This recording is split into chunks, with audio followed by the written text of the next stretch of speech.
mãe, você é velha demais para cuidar dos meus filhos. Precisamos de alguém mais jovem e competente. Sem pestanejar ou sequer tirar os olhos do celular, minha filha Danica me disse isso. Eu tinha uma cesta de roupas de bebê limpas e dobradas nas mãos enquanto estava na cozinha dela. Ela proferiu a frase como se fosse uma decisão de negócios, e eu estava secando as mãos depois de terminar o almoço para os meus netos. Talvez fosse para ela. Demorei um pouco para responder. Não consegui. Parecia que alguém tinha amarrado um fio em volta do meu pescoço e o puxado com força. Olhei para minha filha, a mesma criança que eu embalava para dormir durante as tempestades, a mesma que me apoiou durante um divórcio difícil e as despesas da faculdade, a mesma que um dia se agarrou ao meu braço e implorou para que eu não a deixasse na creche. Ela se recusou a sequer me olhar nos olhos. Em vez disso, olhou-me com indiferença antes de acrescentar: não é nada pessoal. Você foi fantástica, mas Liam e eu achamos que está na hora de mudar, não acha? Sorri, o tipo de sorriso que eu havia aprendido a ter ao longo dos anos, compreensivo, cortês e imperceptível. Claro que entendo, eu disse. Mães comentam isso apesar da incapacidade de compreender e do sangue que sentem por dentro. Senti algo se quebrar dentro de mim ao voltar para o meu quarto, que agora era obviamente a casa deles, e não a nossa. Foi uma transição suave, como uma porta se fechando em uma parte da minha alma que eu não sabia que ainda estava aberta, sem um estalo alto, grito ou soluço. Conte-nos de onde você está assistindo na seção de comentários antes de começarmos. Para histórias mais impactantes, lembre-se de curtir, compartilhar e se inscrever. A babá eletrônica ainda estava no meu criado mudo, e fiquei acordada na cama até mais tarde naquela noite, admirando seu brilho suave. Eu já tinha colocado a ela na cama e me esqueci de desligá-la. O quarto estava repleto do som regular, sereno e seguro de sua respiração suave. Apenas algumas horas antes, eu me lembrava de tê-la cantado para dormir. Aparentemente, porém, isso foi insuficiente. Aparentemente, eu fui insuficiente. A escolha de palavras de Danica não foi a única coisa. O tom era gélido, desdenhoso e definitivo. Você está velho demais para ser babá. Como uma caixa de leite estragada. Como se 64 anos de amor, paciência e conhecimento não fossem mais relevantes. É engraçado como os papéis mudam tão rápido. No momento você os apoia em momentos de desilusão e pesadelos, e no outro eles te descartam como se fossem móveis da temporada anterior. Eu queria poder dizer que me defendi, que revidei e que mandei ela adiar o turno, mas não o fiz, porque não é assim que funciona o sofrimento do próprio filho. Não explode. Ele se alastra. Esperei até que houvesse silêncio na casa. Então, por necessidade e não por raiva, abri meu laptop e comecei a navegar pelos anúncios de aluguel. Eu não podia ficar ali onde ninguém mais pudesse me ver, porque algo havia mudado em mim. Eu não sabia o que ia acontecer naquele momento. Não fazia ideia de que encontraria um bilhete de loteria perdido. Não fazia ideia de que pegaria um avião para um novo país e começaria uma nova vida. Além disso, não fazia ideia de que um dia minha filha me ligaria em pânico, apenas para ouvir a voz do meu advogado do outro lado da linha. No entanto, o insulto que acabou se tornando meu momento crucial, a pausa antes da reconstrução, foi aquele dia silencioso na cozinha. Porque basta um momento de rejeição, depois de uma vida inteira de doação, para entender que você merece reivindicar algo para si. Eu acreditava que estávamos contentes, ou pelo menos tranquilos, até que tudo desmoronou. Reduzi a casa da nossa antiga família e me mudei para o apartamento de hóspedes na casa recém-adquirida da Danica, 3 anos atrás, quando meu marido Alan morreu de um ataque cardíaco grave. Naturalmente, ela disse que me queria por perto e que queria que as crianças crescessem com a avó. Ela me disse: faz sentido, mãe, enquanto olhava as plantas. Além disso, você vai nos ajudar muito com os cuidados com as crianças. Ela também estava certa. Fazia sentido na época. As manhãs eram meu momento favorito do dia naquela época. Eu acordava cedo e ia para a cozinha antes que qualquer outra pessoa na casa acordasse. Eu esquentava o café da manhã favorito da Ela, dobrava as meias pequenas do Noah e preparava meu café especial de baunilha. A sensação de ser querido e a serenidade do amanhecer me trouxeram uma sensação de calma que eu não sentia desde a morte de Alan. Nossas rotinas matinais eram adoradas pelas crianças. Em seu pijama de super-herói, Noah descia furtivamente o corredor, puxando seu cobertor atrás de si como uma capa. Vovó, podemos fazer caras de panqueca? Ele sussurrava, tentando não acordar os pais. Toda vez, eu dizia sim. Sempre. Danica ficou grata. Às vezes, ela chegava em casa atrasada do trabalho e me encontrava lendo para as crianças quando elas ainda estavam de pijama. Ela sorria enquanto se encostava no batente da porta. Comentava: "Você é uma salva-vidas, mãe. Sinceramente, não sei como me viraria sem você." Depois de todos esses anos de casada e viúva, ser desejada me fez sentir inteira novamente, não apenas presente, mas significativa. Eu sorria de volta, tentando não chorar. Embora não fossemos uma família perfeita, tínhamos momentos genuínos juntos, como noites de cinema com pipoca e fortes de travesseiros, trabalhos de jardinagem no quintal onde ela ajudava colhendo flores, e até mesmo o raro brunch de domingo com os amigos de Danica. Eu fazia parte de tudo, não apenas um convidado na vida deles, mas um galho da mesma árvore. Eu me convenci de que estava tudo bem, mesmo quando Danica se distanciou mais, mesmo quando ela parou de me mandar mensagens de atualizações e começou a me mandar instruções. Eu não me importava de buscar as crianças na escola, de ficar acordada até tarde quando ela estava com febre, ou até mesmo de faltar ao meu clube do livro mensal para ajudar a Danica a se preparar para uma visitação pública. Eu dizia a mim mesma: é isso que uma família faz. Isso é amor. Isso é ser útil. Algumas noites eu ficava acordada pensando no Alan, em como ele ficaria orgulhoso de me ver firme, perto da nossa filha e da família dela, que crescia. Eu costumava imaginá-lo sorrindo para todos nós durante nossos churrascos no quintal ou jantares em família. Encontrei conforto em acreditar que nosso amor havia perdurado por gerações. Certa noite, até escrevi no meu diário: acho que finalmente estou me recuperando. A vida não é perfeita, mas me sinto em casa novamente. Olhando para trás, vejo agora que confundi rotina com respeito e utilidade com valorização. Mesmo assim, eu não teria mudado nada naqueles primeiros dias, porque o amor que eu dediquei àquelas crianças era real. E por um tempo, senti que eu importava. Só muito mais tarde percebi que havia construído uma vida na areia, não na pedra. E quando a maré mudou, tudo que eu pensava ser estável foi levado embora com uma frase: "Você está velho demais para cuidar dos meus filhos." Mas antes que a tempestade chegasse, eu realmente acreditava ter encontrado paz no lar que ajudei a manter, o lar ao qual eu pensava pertencer. Eu acreditava que minha filha me via como mais do que uma conveniência. Eu acreditava que éramos próximas. Eu acreditava errado. Mas às vezes precisamos quebrar a ilusão antes de começarmos a construir algo real. A primeira rachadura real não veio com gritos ou portas batendo. Veio na maneira silenciosa com que alguém que antes te via com admiração agora te olha com impaciência. Era uma tarde de quarta-feira, final do outono. Ela estava com o nariz escorrendo, então a mantive em casa, longe da pré-escola. Ela adorava ficar aconchegada no meu colo, enrolada num cobertor de lã, enquanto eu lia sua história favorita, A Aranha Muito Ocupada. Tínhamos lido tantas vezes que eu mal precisava do livro. Enquanto eu deslizava o dedo pela página, ela encostou a cabecinha no meu ombro e sussurrou: "Você lê melhor do que ninguém." Aquele momento preencheu meu coração. Me lembrou porque eu fiquei, porque eu ajudei, porque eu continuei aparecendo mesmo quando estava exausta. Eu me senti necessária, amada. Mas então Danica entrou, os saltos batendo forte no piso de madeira. Ela olhou para nós duas no sofá, olhou para os olhos vidrados e o nariz escorrendo de ela e franziu a testa. "Mãe", disse ela bruscamente, "por que ela está tirando uma soneca tão tarde? Todo o horário de sono dela vai ser bagunçado de novo." "Ela não está tirando uma soneca", expliquei gentilmente. "Estamos só lendo."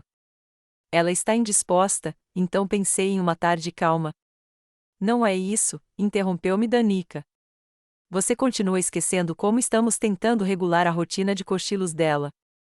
Você não pode simplesmente fazer o que costumava fazer comigo. É diferente agora." Ela suspirou, como se tivesse que me explicar as leis da gravidade. Então, sem nem olhar para ela, ela se virou e foi para a cozinha.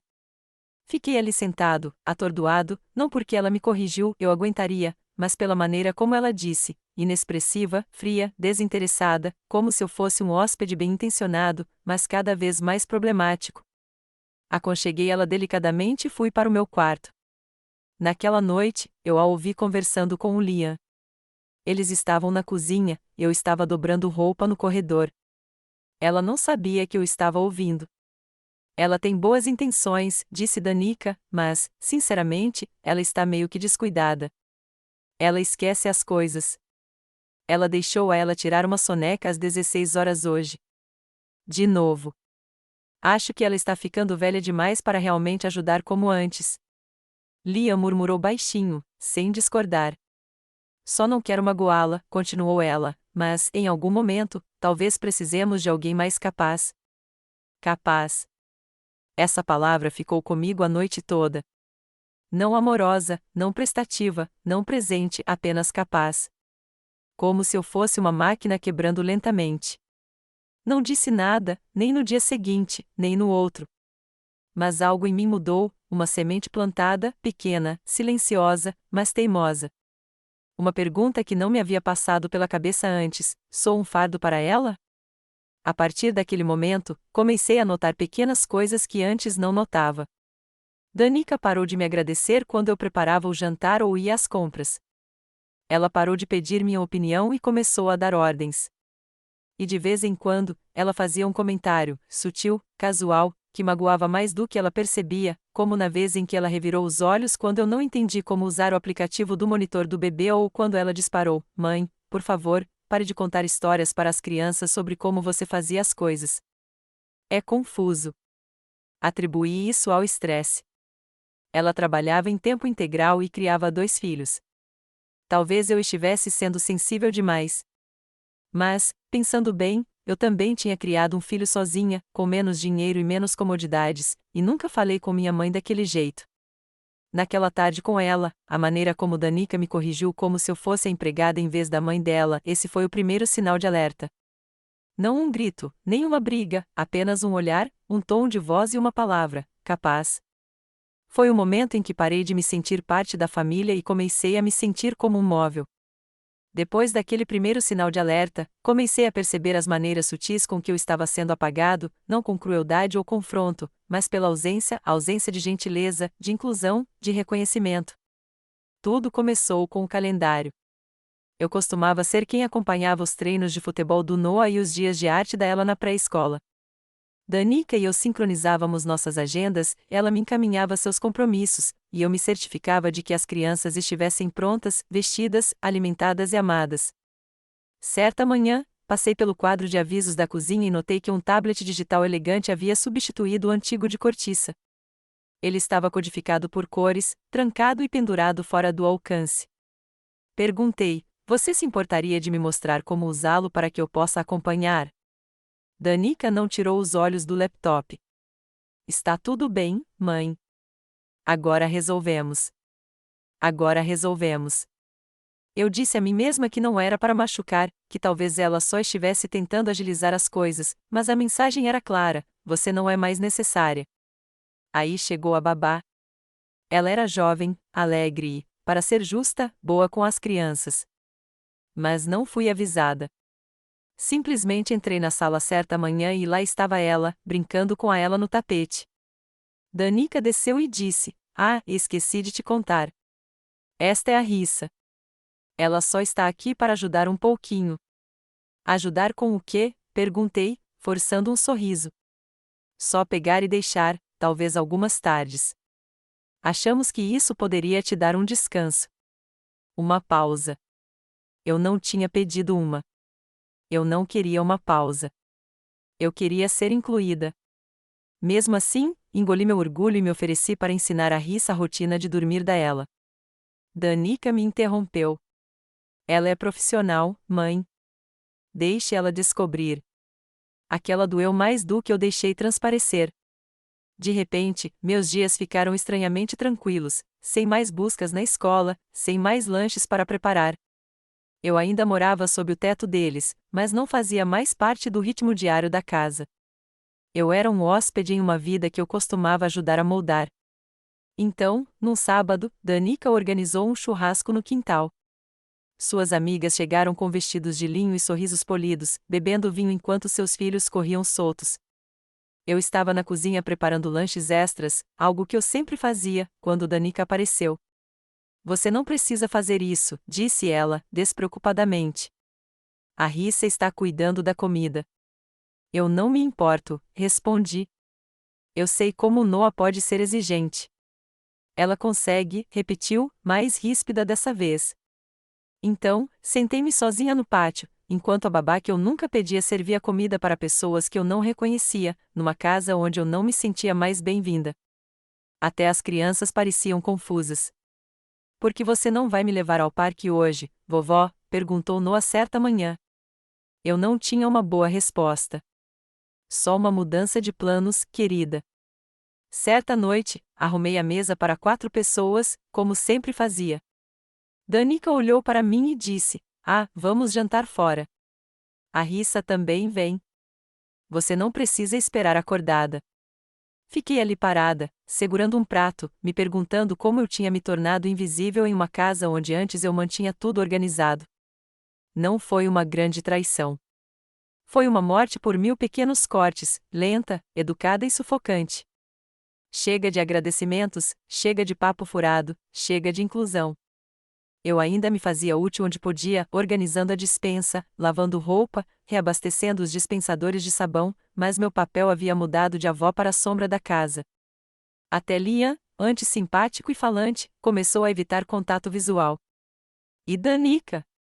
Ela parecia ocupada demais, cansada demais, indiferente demais para notar que eu estava desaparecendo a cada dia. E quanto mais eu era empurrada para o limite, mais eu começava a questionar meu valor. Eu não estava com raiva. Eu estava de luto por um relacionamento que eu não sabia que já tinha acabado, de luto pela ilusão de que o amor significava permanência. Porque acontece que, às vezes, as pessoas a quem você dá a sua vida se esquecem de te manter na delas. Aconteceu numa tarde de domingo. Danica estava oferecendo um brunch de networking para alguns de seus colegas do ramo imobiliário, a maioria casais jovens, vestidos com roupas casuais e arejadas de grife, conversando sobre taxas de juros e imóveis para investimento como se estivessem conversando sobre o tempo. O quintal estava decorado com toalhas de mesa brancas imaculadas, um bar de mimosas e sanduíches tão pequenos que pareciam aperitivos para formigas. Eu estava na cozinha, fatiando frutas para o prato. Não me pediram, mas imaginei que seria útil. Eu sempre fui prestativa. Danica entrou, já com aquele sorriso forçado e artificial que usava quando estava em seu habitat natural. "Ah", disse ela quando me viu. "Você está fazendo a fruta?" "Pensei em ajudar", respondi suavemente. "O buffet não trouxe nada." "Certo", disse ela, com um tom indecifrável. "Bem, mantenha a simplicidade. Nada muito bagunçado, ok?" Assenti. Alguns minutos depois, levei a bandeja para o pátio. As pessoas riam, bebiam champanhe, conversavam sobre viagens de esqui e listas de espera para creches. Reconheci alguns rostos, alguns dos colegas da Danica, outros de festas anteriores, nas quais eu costumava participar mais. Mas hoje, eu era apenas a mulher com as frutas. Coloquei a bandeja na mesa e dei um passo para trás. Foi então que, ao ouvir Danica, em pé com 2 mulheres elegantemente vestidas, taça de vinho na mão, gesticulando em minha direção com uma risada que cortava o ar. Ela é um doce, de verdade, mas trata cada reunião como se fosse 1995. Ela ainda acha que as pessoas querem salada de frutas e ovos recheados. As mulheres riram. Eu congelei. Uma delas olhou para mim e acenou educadamente, como se faz para alguém que não deveria ter ouvido o que acabou de ouvir. Virei e me voltei para dentro de casa, sentindo a queimação subir pelas minhas bochechas como um incêndio. Meus ouvidos zumbiam, minhas mãos tremiam. Eu não conseguia nem pousar a bandeja sem que ela batesse no balcão. Houve momentos antes em que Danica me ignorou, vezes em que falou com irritação ou me corrigiu na frente das crianças. Mas isso era diferente. Era humilhação. E era intencional. Não era só o que ela dizia. Era o tom, a crueldade natural por trás dele, o jeito como ela ria como se eu fosse uma relíquia, como se eu não pertencesse àquele lugar, como se eu não passasse de um eletrodoméstico ultrapassado ocupando espaço em sua vida perfeitamente organizada.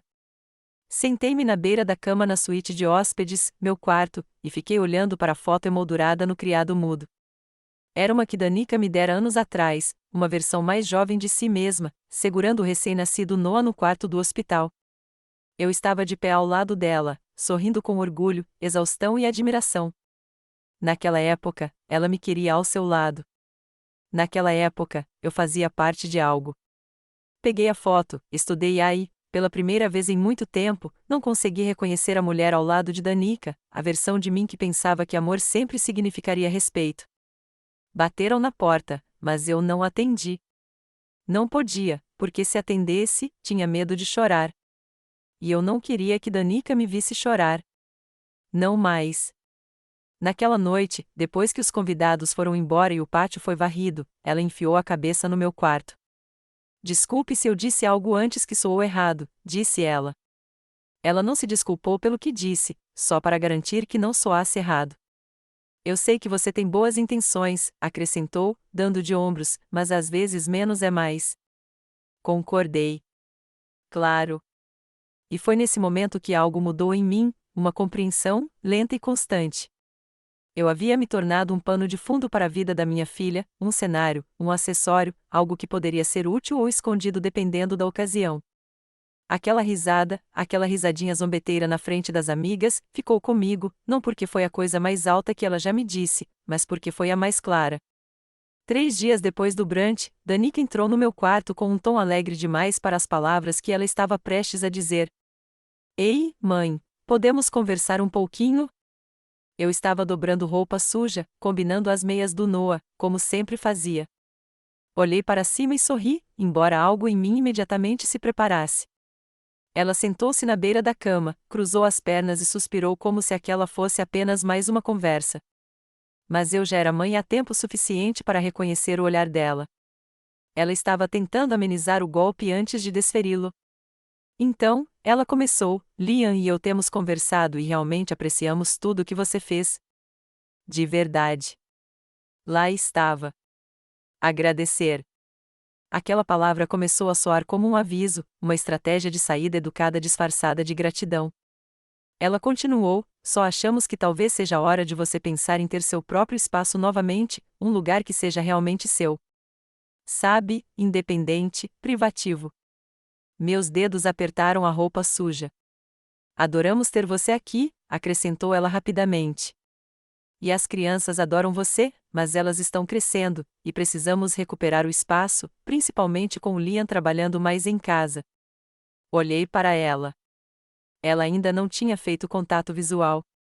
Entendo, eu disse, dobrando outra meia lentamente. Danica pareceu aliviada, como se eu tivesse concordado sem nem ter sido solicitada. A gente ajuda com a mudança, claro, ela ofereceu. Estávamos pensando que talvez você pudesse ficar naquele condomínio de apartamentos para aposentados na Bir. É tranquilo, e eles têm noites de bingo. Você adorava bingo. Quase ri. Bingo? Como se isso pudesse substituir as histórias de ninar com a ela ou as manhãs de panquecas com o Noah. Como se pudesse substituir a proximidade que um dia compartilhamos. Assenti novamente. A que horas você gostaria que eu saísse? Ela piscou, sem esperar que eu concordasse tão facilmente. Quer dizer, sem pressa. Talvez até o final do mês. Levantei-me e fui até a janela. O quintal ainda estava salpicado de confete da festa de aniversário do Noah na semana anterior, aquela que eu havia planejado, decorado e assado, aquela em que a Danica postou tão grata por esta vila no Instagram, marcando todo mundo, menos eu. Claro, eu disse calmamente. Fim do mês está ótimo. Danica se levantou, parecendo estranhamente satisfeita. Obrigada, mãe. Fico feliz que estejamos na mesma página. Ao sair, acrescentou por cima do ombro, isso vai ser bom para você. Bom para mim. Sentei-me lentamente, com as mãos apoiadas no colo. Não foi uma briga. Não foi um confronto dramático. Ela não gritou, e eu não chorei. Mas não se engane, eu estava sendo convidado a sair não por raiva, mas por uma dispensa silenciosa. Não porque eu tivesse feito algo errado, mas porque eu não me encaixava mais. Eu tinha me tornado inconveniente. Naquela noite, fiquei deitada na cama olhando para o teto por horas, não com dor, mas em silêncio, um tipo diferente de silêncio, um que falava de encerramento. E naquele silêncio, senti algo cintilar. Não era raiva. Não era mais tristeza. Era uma mudança, uma voz silenciosa dentro de mim que dizia: deixe-a viver a vida dela. É hora de recuperar a sua. Então, na manhã seguinte, liguei para uma empresa de mudanças. Depois, liguei para um agente de viagens. Eu não fazia uma viagem de verdade há mais de uma década. Sempre coloquei Danica e as crianças em primeiro lugar, sempre priorizei o conforto, as necessidades e a vida delas. Mas agora eu estava empacotando não apenas caixas, mas décadas de sacrifício. Eu não estava fugindo. Eu estava caminhando em direção a algo. Quando fechei a última mala e olhei ao redor da minha suíte de hóspedes uma última vez, não senti tristeza. Senti outra coisa: prontidão. Danica não veio se despedir. Ela mandou uma mensagem: obrigada novamente por tudo. Te ligo em breve. Espero que você se acomode bem. Não respondi, porque algo em mim já havia começado a surgir, algo que ela não via há anos. Talvez nunca tivesse visto. O apartamento para o qual me mudei era um pequeno apartamento de um quarto, localizado acima de uma lavanderia. Cheirava levemente a detergente e saídas de ar metálicas. Não havia elevador, e a escada rangia a cada degrau. Minhas janelas davam para um estacionamento com linhas desbotadas e uma caçamba de lixo enferrujada. Não era o que eu chamaria de lar, nem de perto, mas era o que eu podia pagar com minhas modestas economias e a pensão de viúva. Na primeira noite lá, sentei-me na beira da cama desconhecida, ainda de casaco, sem saber se desfazia as malas ou chorava. Acabei não fazendo nenhuma das duas coisas. Olhei para a tinta lascada da parede e ouvi o zumbido do velho radiador do prédio. Era o tipo de silêncio que não te conforta, o tipo que aperta o peito, lembrando que não há mais ninguém para preencher o silêncio. Passei tantos anos cercada de barulho, o riso dos meus netos, o barulho dos pratos, os passos apressados da Danica subindo e descendo as escadas. Agora, tudo o que eu tinha era o zumbido de uma lâmpada piscando e o baque ocasional da lavanderia lá embaixo. Senti falta da mãozinha do Noah puxando a minha, me pedindo para amarrar os cadarços dele. Senti falta da voz doce dela chamando, vovó, quando ela me via do outro lado da sala. Senti falta até da voz da Danica, rápida e ríspida, sim, mas familiar. Eu não estava com raiva ainda.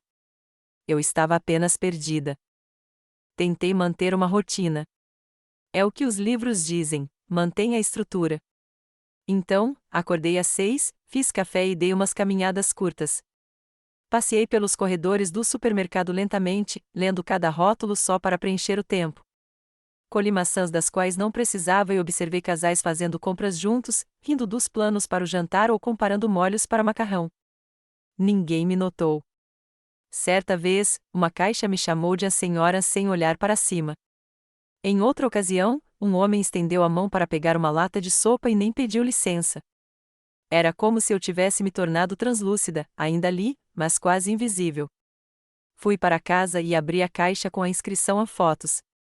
Lá dentro, havia décadas de memórias, meu casamento com Alain, a festa de 5 anos da Danica, uma foto minha de maiô no lago, jovem, bronzeada, cheia de vida. Fiquei olhando para aquela mulher por um longo tempo. Para onde ela tinha ido? Eu não tinha perdido apenas meu lugar na casa de Danica. Eu tinha perdido minha identidade. Durante anos, fui mãe, depois avó. Agora eu era apenas Margot, sozinha, aos 64 anos, desempregada, desnecessária.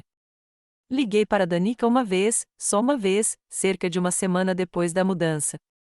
Ela não atendeu. Deixei uma mensagem de voz dizendo que esperava que as crianças estivessem bem e que sentia saudades delas. Nenhuma resposta, nem mesmo uma mensagem.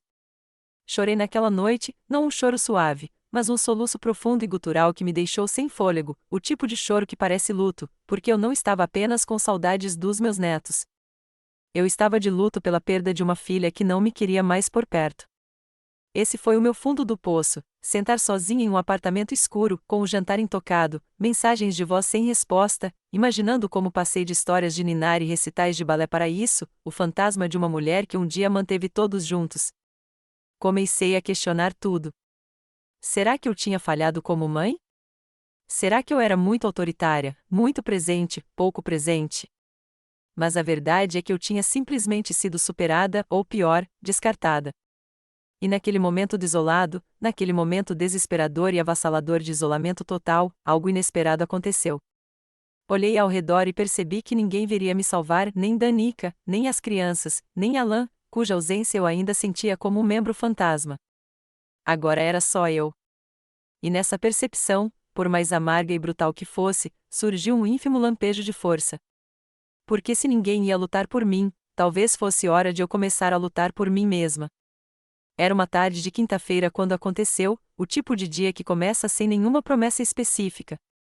O céu estava cinza, o apartamento estava frio e eu não tinha nada para fazer a não ser reorganizar caixas que eu deveria ter desempacotado 2 semanas antes. Havia uma caixa de sapatos surrada no fundo do meu armário, etiquetada com a Alan. Eu não tocava nela desde que me mudei. Puxei-a para baixo, sentei-me de pernas cruzadas no chão e abri a tampa lentamente.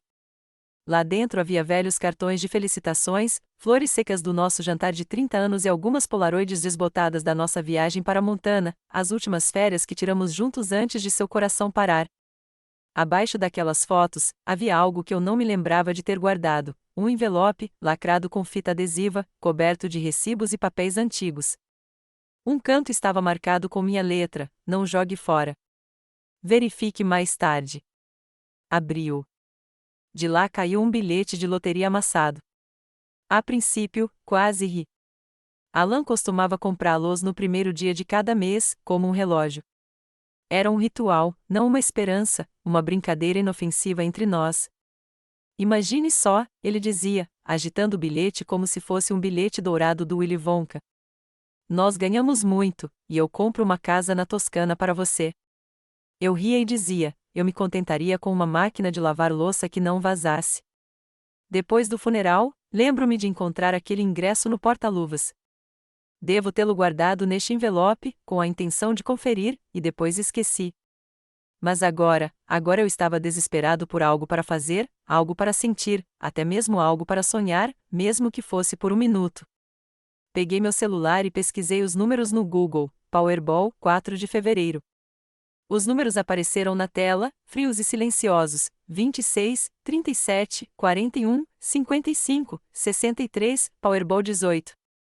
Olhei para o bilhete. Depois olhei de novo. Então parei de respirar. Os números coincidiam, todos eles. Reli-os 10 vezes, convencido de que estava errado, de que se tratava de um bilhete antigo que eu tinha lido errado ou de que eu estava olhando para o ano errado ou para a loteria errada. Mas não, lá estava, um bilhete premiado de 3,7 milhões de dólares, não reclamado, com vencimento em menos de 3 semanas. Minhas mãos tremiam. Pressionei as palmas das mãos contra o chão, minha respiração superficial e rápida. Por um momento, pensei que fosse desmaiar. Seria uma brincadeira? Será que o Alan, onde quer que estivesse, estaria me enviando um último presente? Parecia surreal, como se eu tivesse entrado em outra vida. Em um segundo, passei de uma mãe abandonada que morava em cima de uma lavanderia para uma mulher com a liberdade nas mãos. Mas não se tratava apenas de dinheiro. Era o significado. Porque naquele momento, percebi algo profundo: eu não estava presa. Eu não estava acabada. Eu ainda tinha escolhas. Eu ainda tinha valor. E eu tinha algo que Danica jamais poderia tirar de mim: autonomia. Aquele ingresso não era só por dinheiro. Era uma mensagem do universo, do Alan, de Deus, de quem quer que estivesse me observando quando eu estava sentada naquele chão, chorando, poucos dias antes. Levantei-me e andei de um lado para o outro na sala, com o coração disparado. Liguei para a lotérica. A linha estava ocupada. Liguei novamente. Atenderam. Sim, senhora, disse a mulher calmamente. Se a senhora for a portadora do bilhete, precisará apresentá-lo ao nosso escritório no centro da cidade. Documento de identidade válido, claro, mas sim, ainda está ativo. Sussurrei a obrigada e desliguei. Então me sentei e chorei. Mas, desta vez, as lágrimas eram diferentes, não de tristeza, nem de humilhação, mas de alívio, admiração e o primeiro gostinho de poder que eu sentia em anos. Não foi um resgate. Foi uma ressurreição.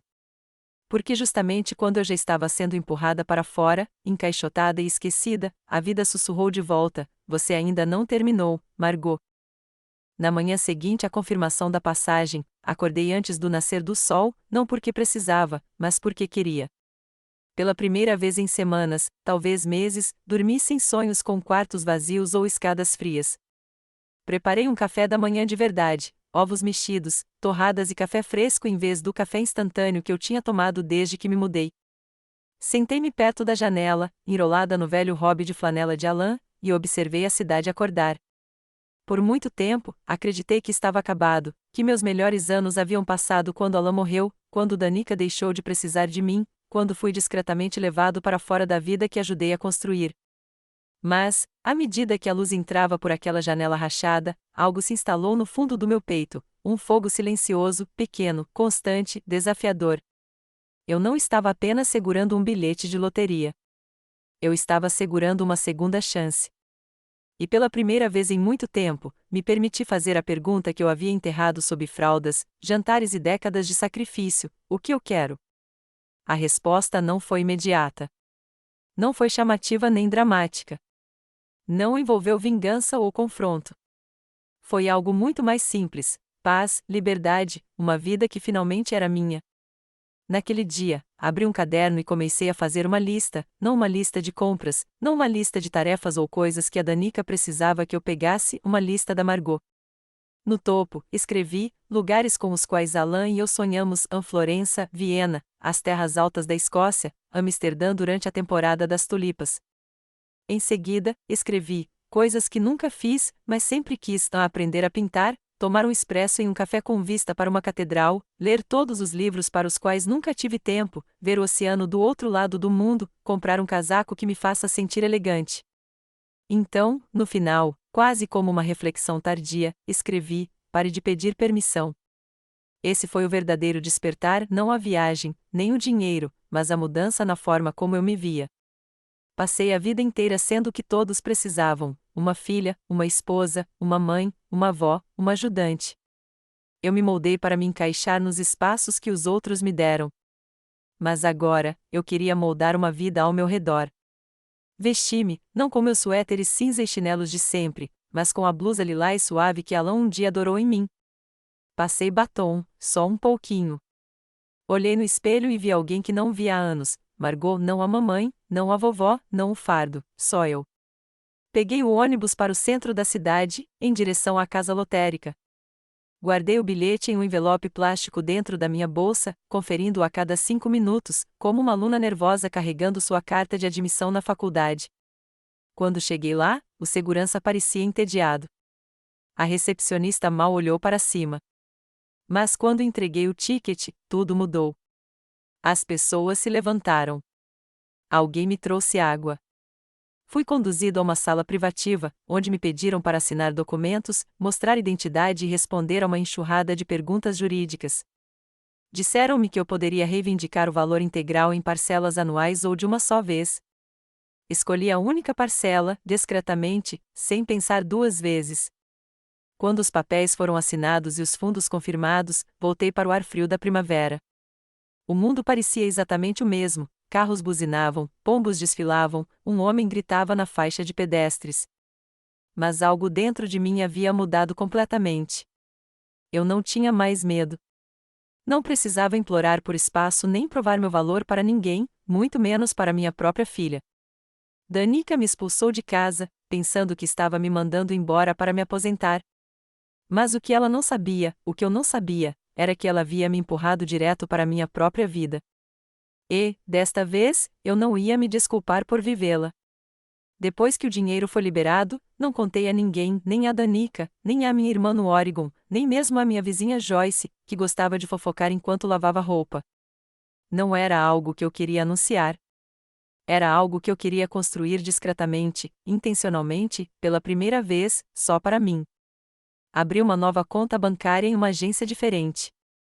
Contratei uma consultora financeira particular, uma mulher adorável chamada Celeste, que me recebeu em um escritório aconchegante, forrado de livros, que não parecia um banco. Ela não me tratou como uma velha que teve sorte. Ela me tratou como alguém com opções, com poder. Passamos horas planejando um cronograma modesto de saques, protocolos de transferência internacional e proteções legais. Ela me ajudou a preencher a papelada para estabelecer um fundo fiduciário privado. E com a orientação dela, atualizei meu testamento, algo que eu não havia tocado desde a morte de Alan. O nome de Danica foi removido e substituído por uma cláusula detalhada, um fundo fiduciário em nome de Noah e ela, acessível somente quando eles completarem 25 anos e somente se atenderem a certas condições, conclusão da educação, comprovação de independência financeira e evidência de um ato de bondade feito para alguém sem expectativa de recompensa. Sorri ao escrever a última parte, porque, se eu ia deixar um legado, queria que fosse uma lição, não um presente. O advogado que ajudou a finalizar tudo, o Sr. Sanford, já havia trabalhado com Alan antes. Quando expliquei minha decisão de tirar Danica do testamento, ele fez uma pausa e disse: "Essa é uma decisão poderosa, Sra. Ali." "Não é vingança", eu disse baixinho. "É reconhecimento." Ela deixou suas prioridades claras. "Eu estou fazendo o mesmo." Ele assentiu e, a partir daí, cuidou de todos os trâmites legais com discrição e agilidade. Enquanto isso, comecei a me preparar para deixar o país. Comecei com aplicativos de idiomas italiano, para ser mais específico. Alan sempre sonhou com Florença. Costumávamos brincar que, se um dia tivéssemos dinheiro, nos aposentaríamos lá e abriríamos uma pequena livraria. Eu não ia abrir uma livraria, mas manteria o sonho vivo. Renovei meu passaporte, comprei uma mala elegante de couro vermelho, algo que se destacasse, e reservei um aluguel de longo prazo no coração de Florença, um modesto apartamento de um quarto com era subindo pelas janelas e um terraço com vista para uma rua de paralelepípedos. Não postei no Facebook. Não contei para o grupo da igreja local nem pedi para ninguém regar minhas plantas. Comecei a me desvencilhar do passado sem dizer uma palavra. Cada movimento era calculado e calmo. Vendi meu carro por meio de um anúncio privado, fechei minhas contas antigas de cartão de crédito, cancelei assinaturas de revistas e redirecionei minha correspondência para um serviço de guarda de correspondências. E comecei a reduzir o que eu tinha, não por necessidade, mas porque queria deixar para trás tudo que me prendia àquela versão de mim mesma que silenciosamente implorava por migalhas de reconhecimento. Doei roupas que a Danica me criticava por usar. Doei panelas e frigideiras que eu costumava usar para cozinhar suas refeições favoritas. Deixei os brinquedos esquecidos do Noah em um abrigo infantil sem pensar duas vezes. A cada item que saía do meu apartamento, eu me sentia mais leve, não apenas em termos de pertences, mas também de memórias. Também comecei a escrever cartas, não para Danica, mas para Noah e ela, cartas que eles não leriam até ficarem mais velhos. Cartas cheias de histórias sobre quem eu era, sobre as coisas em que eu acreditava, sobre como eu os amava, mesmo quando não tinha permissão para estar perto. Coloquei cada carta em um envelope, lacrei com cuidado e guardei no arquivo da instituição, com um bilhete para ser entregue quando estivessem prontos para entender. Sem raiva, sem amargura, apenas a verdade.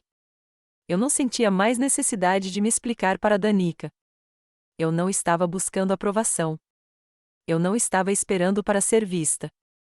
Em vez disso, eu estava construindo algo que ela jamais esperava, um futuro sem ela, uma saída silenciosa e elegante que não parecia vingança, mas era.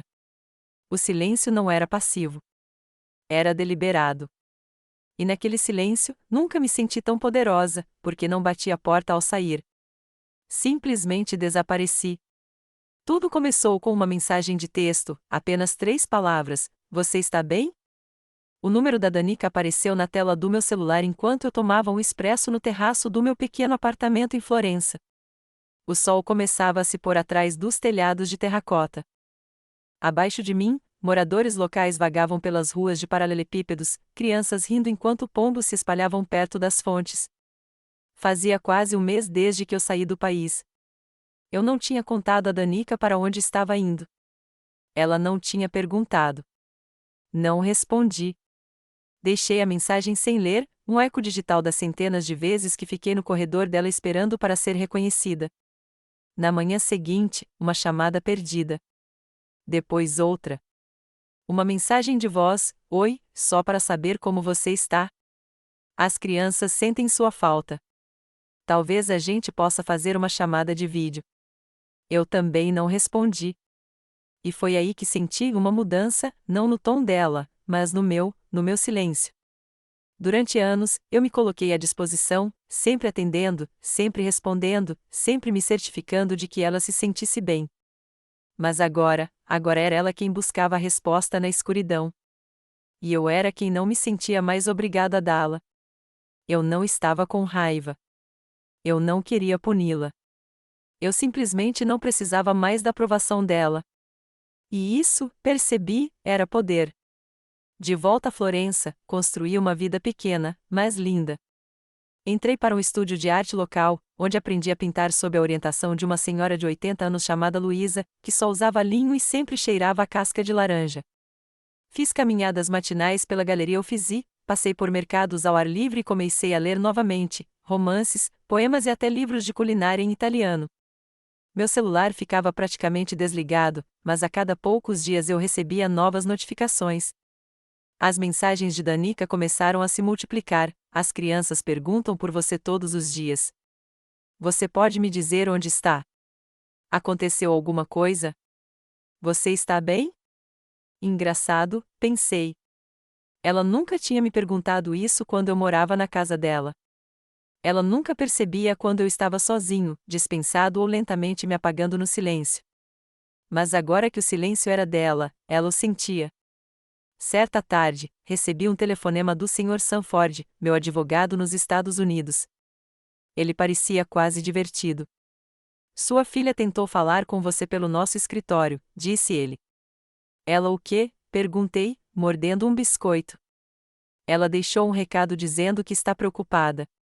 Que gostaria de conversar. Disse que não entende por que você desapareceu. Ri baixinho. Diga a ela que não estou desaparecido. Só que finalmente estou indisponível. Ele fez uma pausa. Gostaria que eu respondesse a ela? Sim, respondi, levantando-me e olhando para a varanda lá embaixo. Mas certifique-se de que ela entenda alguma coisa. Estou seguro. Estou feliz. E qualquer comunicação futura deve ser feita por seu intermédio. Ele pigarreou. Gostaria de dar mais detalhes a ela? Não, respondi com firmeza. Deixe o silêncio falar. Ele riu baixinho. Entendido. E foi isso. Nas semanas seguintes, também recebi mensagens do Liam, um pouco mais atenciosas, um pouco mais reservadas, só para saber como você está. Esperamos que esteja bem. Sentimos sua falta. O Noah fez um cartão para você. Eu as lia, às vezes sorria, mas nunca respondia, porque eu não estava apenas estabelecendo um limite. Eu estava redefinindo uma vida. Cada mensagem sem resposta era uma declaração silenciosa: não vou mais lutar por um lugar à mesa onde não sou valorizada. Eu havia construído minha identidade em torno de ser necessária, útil, disponível. Mas agora, eu estava aprendendo a ser completa sem isso. E Danica, pela primeira vez em sua vida adulta, percebeu que eu não era uma presença permanente. Eu não era apenas a mãe. Eu era Margot, uma mulher com seu próprio fôlego, sua própria alegria, seu próprio ritmo e agora sua própria liberdade. Ela não conseguia mais me atingir com culpa. Ela não conseguia mais me definir com pena. E quanto mais ela se aproximava, mais eu sentia a balança pender. A mulher que um dia decidiu que eu era velho demais para ajudar, agora não tinha ideia de como me atingir. Esse é o tipo de poder silencioso que eles nunca esperam chegar. Era final de maio quando Danica finalmente cruzou a linha. E foi aí que eu soube que o momento havia chegado. Eu tinha acabado de voltar de um fim de semana no interior da Itália. Passei 3 dias em uma casa de campo na encosta, pintando campos de lavanda e bebendo vinho feito por um fazendeiro local que não falava uma palavra de inglês, mas entendia a linguagem da alegria. Quando voltei para Florença, abri meu celular pela primeira vez em dias. Havia mais de uma dúzia de novas mensagens da Danica. A última dizia: liguei para um advogado. Você não pode simplesmente desaparecer assim, mãe. Precisamos conversar sobre o seu patrimônio. Isso não é justo. Lá estava, a frase que dizia tudo o que ela não tinha dito antes. Não, você está bem? Não, sinto muito. Nem mesmo, sentimos sua falta. Apenas, precisamos conversar sobre sua propriedade. Fiquei pensando naquela mensagem por um longo tempo. Relia enquanto observava as sombras se moverem pelo meu piso de terracota.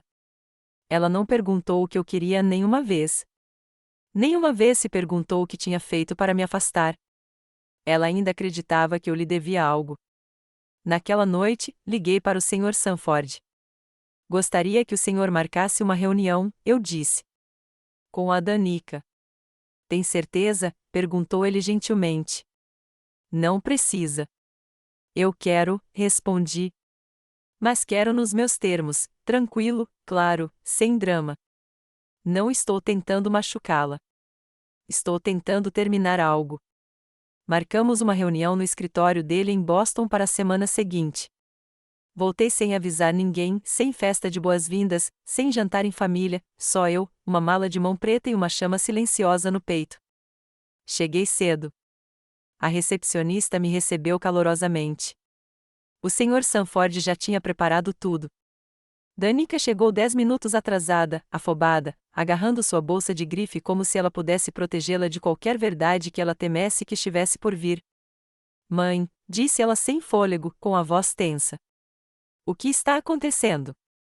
Não me levantei do meu lugar. Olhei para ela, olhei de verdade, pela primeira vez em meses. Ela parecia mais magra. O cabelo estava mais arrumado do que o normal, a maquiagem exageradamente elaborada, uma máscara de controle. Sente-se, eu disse suavemente.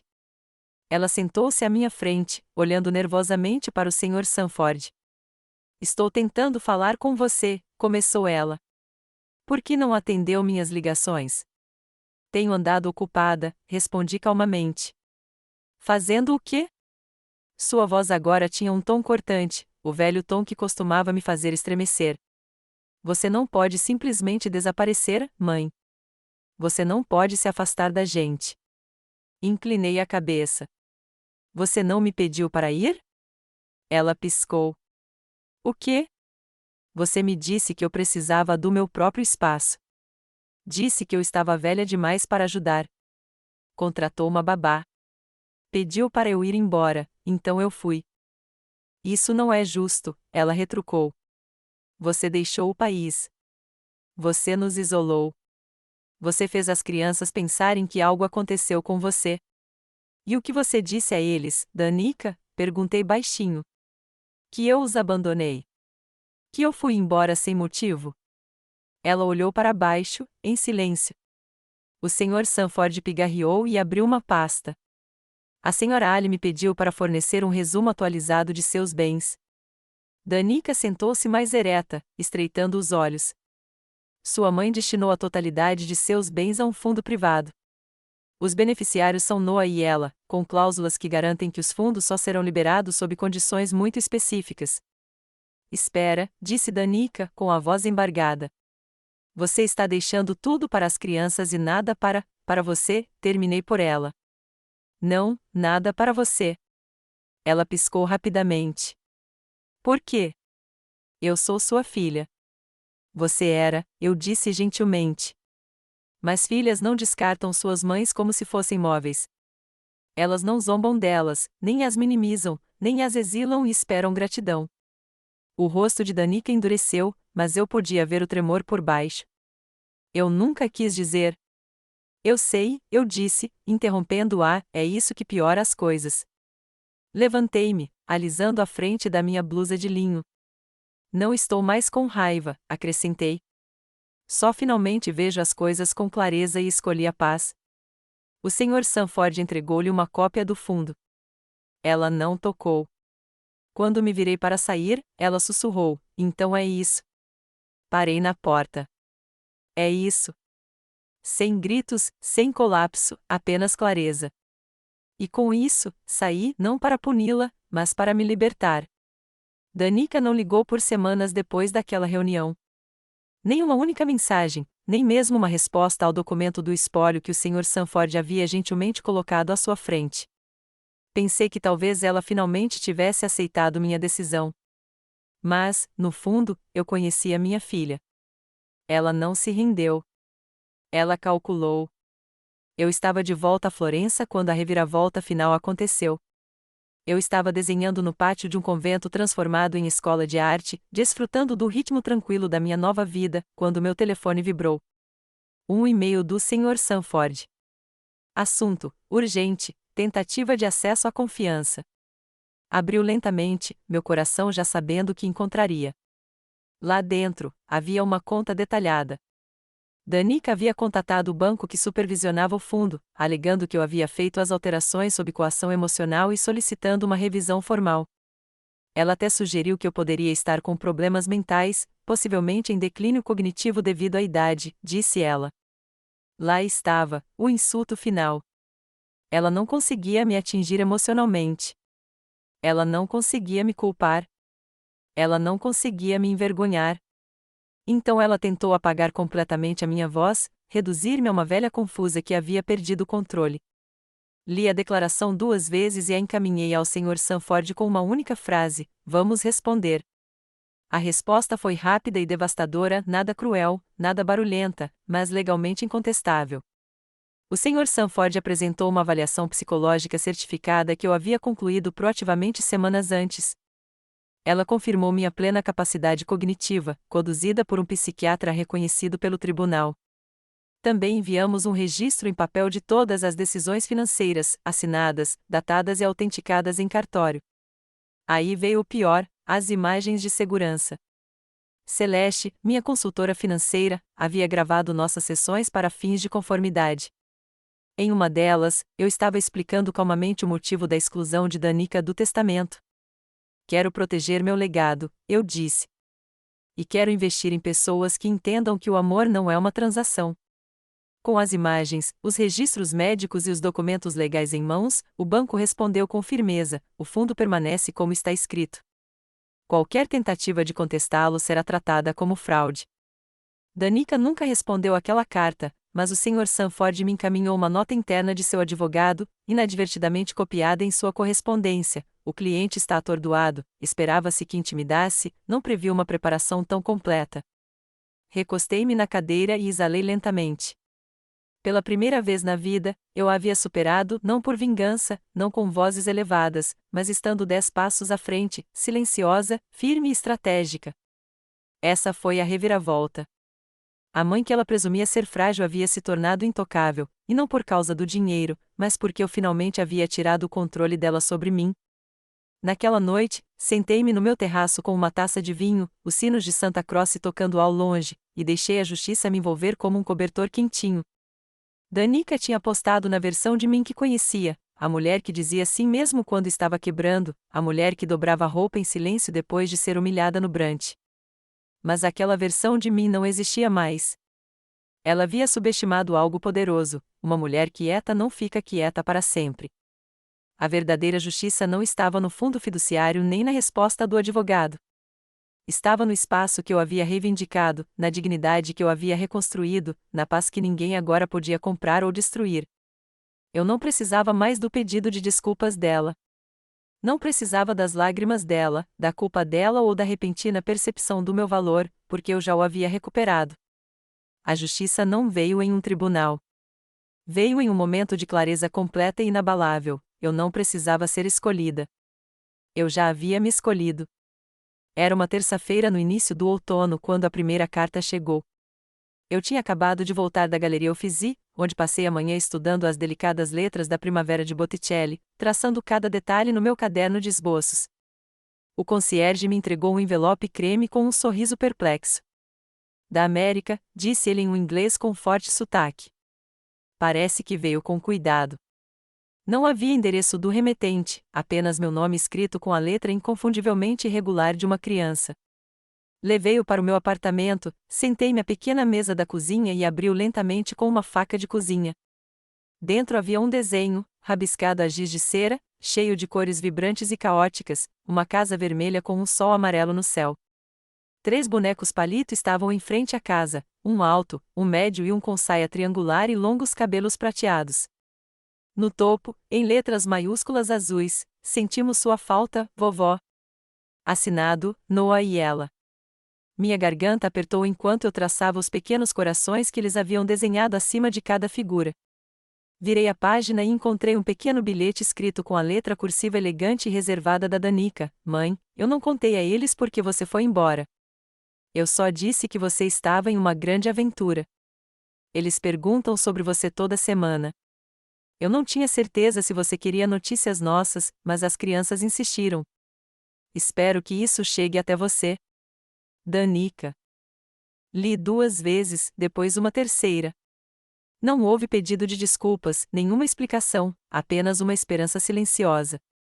E pela primeira vez em muito tempo, algo dentro de mim se suavizou, não em relação a Danica, mas em relação aos pequenos que nunca deixaram de me amar. Naquela noite, sentei-me à minha escrivaninha e peguei a caixa de cartas que eu já havia escrito, aquelas destinadas ao futuro, para quando tivessem idade suficiente para entender. Peguei 2. Então, peguei uma folha de papel em branco. Querido Noah, recebi seu desenho hoje. Você é um artista e tanto. Gostei especialmente do cabelo prateado que você me deu, é muito fiel. Diga a ela que ainda me lembro da história favorita dela, a do coelho das botas amarelas. Prometo levar para ela uma versão especial em italiano um dia. Estou bem. Sinto mais falta de vocês dois do que vocês podem imaginar. Estou em um lugar cheio de cor, música e novas aventuras, exatamente como eu te contava histórias. Seja boazinha. Seja gentil. E saiba sempre, sempre, que sua avó te ama mais do que palavras podem expressar. Com carinho, vovó Margot. Anexei 2 pétalas de flores prensadas do jardim em frente ao meu prédio e as enviei pelo correio na manhã seguinte, endereçadas à escola deles. Não incluí número de telefone nem e-mail, apenas um endereço de retorno para uma caixa postal em Florença. Uma semana depois, chegou outra carta. Era da Danica. Mãe, li seu bilhete para as crianças. Obrigada. Sei que cometi erros, muitos deles. Não espero que me perdoe, mas espero que um dia me deixe tentar de novo. Mesmo que seja apenas como uma visitante em sua vida, não como uma filha com expectativas. Agora vejo o quanto tirei de você sem nunca realmente retribuir. Não sei como compensar isso, mas gostaria de tentar. Gostaria de te ver, mesmo que tudo que eu consiga seja uma hora em uma mesa de café em frente a você. Não como sua filha pedindo qualquer coisa, apenas como uma mulher que finalmente vê sua mãe como ela realmente é. Li a carta em silêncio e não chorei, não porque não me comovesse, mas porque não precisava mais do pedido de desculpas dela para me validar.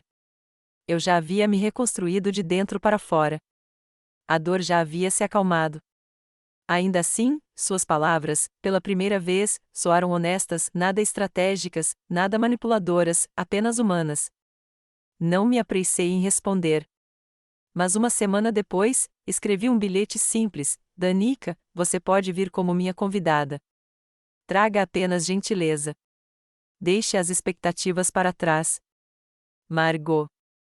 Eu não a convidei para minha vida por completo, ainda não. Mas abri a porta o suficiente para que ela batesse com humildade, sem pretensão. Porque a reconexão, se fosse para acontecer, precisava ser construída com cuidado. E, desta vez, não seria eu quem sustentaria toda a base. Florença estava banhada por um brilho dourado e quente enquanto o sol se punha sob os telhados de terracota da cidade. Com meu caderno de desenho em uma mão e uma xícara de café expresso na outra, sentei-me sozinho no meu café favorito perto da Piazza Santo Espírito. A canção distante de um violinista tocando na esquina e o aroma sutil de castanhas assadas enchiam o ar. Alan teria apreciado esse tipo de noite. Eu não tinha ninguém para esperar. Não tinha ninguém para encontrar. Eu simplesmente estava ali. Depois que a tempestade passa e os conflitos são travados sem o uso de espadas ou gritos, mas sim com limites fortes, escolhas silenciosas e a recuperação do próprio fôlego, surge uma certa calma. Eu me dediquei a papéis que me definiam, como avó, mãe e esposa, durante a maior parte de 60 anos. Mesmo que cada personagem tivesse sua própria beleza, agora percebo quão raramente questionei minha identidade sob todos eles. Durante anos, confundi utilidade com valor. Achava que não tinha lugar se não estivesse servindo alguém, se não fosse necessário e se não fosse amado. E essa crença quase me aniquilou. Não fui destruída por Danica. Nunca havia realmente reivindicado minha própria vida até ser forçada a sair, até estar sozinha em cima de uma lavanderia, remexendo em memórias e dores, até agarrar um bilhete de loteria descartado que se transformou em mais do que um milagre. Ela apenas me fez encarar uma realidade da qual eu vinha fugindo há muito tempo. Transformou-se num espelho. Deu-me um vislumbre da mulher que eu costumava ser, vivaz, curiosa e imaginativa, antes de eu a enterrar atrás de anos de silêncio e sacrifício. E aos poucos, não de uma vez, eu a descobri. Uma aula de pintura, um passeio ao longo do Arno, uma carta escrita com a minha própria voz sem pedir desculpas, uma conta bancária livre das impressões digitais de outras pessoas e uma casa que era toda minha. E eu me curei ali não porque alguém pediu desculpas ou implorou para que eu voltasse, mas porque parei de esperar por aprovação para viver minha vida ao máximo. Danica pode ou não aparecer. Um dia, as crianças crescerão e lerão as cartas que escrevi. Elas saberão que a avó ainda está viva. Ela floresceu em um lugar inesperado. E talvez isso seja suficiente. Porque aqui está a verdade sutil que eu gostaria de ter descoberto antes: às vezes, a melhor forma de retaliação não é o confronto ou a raiva. É a felicidade. A tranquilidade. Envolve criar uma vida tão rica e completa que aqueles que antes o ignoravam devem observar à distância, imaginando como você conseguiu sobreviver sem eles. Não falei mais alto. Tornei-me mais exigente. Não bati a porta. Abri outra para mim e simplesmente passei por ela. Abri meu caderno em uma nova página e comecei a desenhar enquanto o céu escurecia e as luzes do café começavam a piscar. Desenhei a curvatura da cúpula da igreja e o ar soprando através das oliveiras distantes, mas não uma pessoa ou uma lembrança. Uma vida em linhas, suave, cheia de propósito e inteiramente minha. O mundo estava em paz novamente enquanto eu voltava para casa naquela noite por caminhos de paralelepípedos. Mas o silêncio não doeu dessa vez. Parecia completo, sagrado e merecido. Porque eu não estava mais esperando para ser selecionado. Eu tinha tomado minha própria decisão. Finalmente, eu estava